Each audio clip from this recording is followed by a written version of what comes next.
Hi guys, good evening. So for today's video mga katropa, papasok ka ng madilim, uuwi ka rin ng madilim. Kaso nga lang mga katropa, dito sa Taguig mararanasan mo ang init ng ulo, ang pagkabagot, dahil sa haba-haba ng Hindi traffic. totoo yan. Lalong-lalo na dito mga katropa sa Waterpan, as in super traffic dito mga katropa.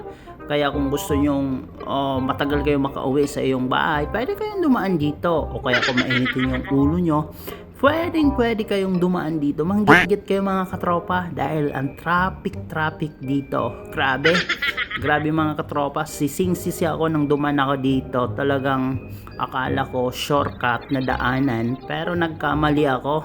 Hindi pala shortcut. Long cut.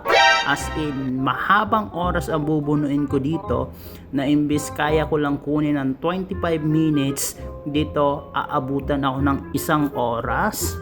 Grabe mga katropa, as in talagang grabe. Pero kung gusto nyo mga makaranas na sumakit yung katawan nyo sa kakabira, kunti lang tatakbo, hihinto, kunti lang tatakbo, bibira, dito ka, pwede ka dito mga katropa dumaan dito sa Taguig Waterpan. Kasi ang Waterpan kasi mga katropa, isa sa pinaka-traffic na lugar, as in talagang hindi umuusad yung traffic dito. Ito nga Hindi lang, totoo yan. ang kinagandahan lang dito, pag nalampasan mo naman yung traffic, abaan naman ang ginhawa, napakasaya at tuloy-tuloy na rin yung takbo. Pero dito mga katropa sa Waterpan, huwag kang umasa na magiging maluwag ang traffic dito. Kasi dito mga katropa, lahat dito talagang dumadaan dito mga maiinitin ng ulo, except sa akin mga katropa kasi mahaba ang aking pasyensya. So ano pang hinihintay nyo mga katropa?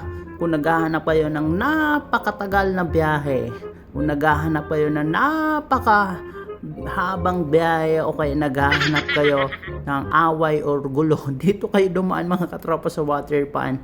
Ang gawin nyo, busina lang kayo ng busina hanggang sa mayroong magalit sa inyo mga katropa.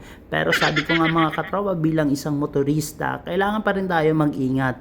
Kailangan pa rin nating sumunod sa batas trapiko para iwas tayo sa mga disgrasya. Kasi maraming mga motorista na didisgrasya mga katropa dahil hindi sila sumusunod sa batas trapiko. Di baling mabagal.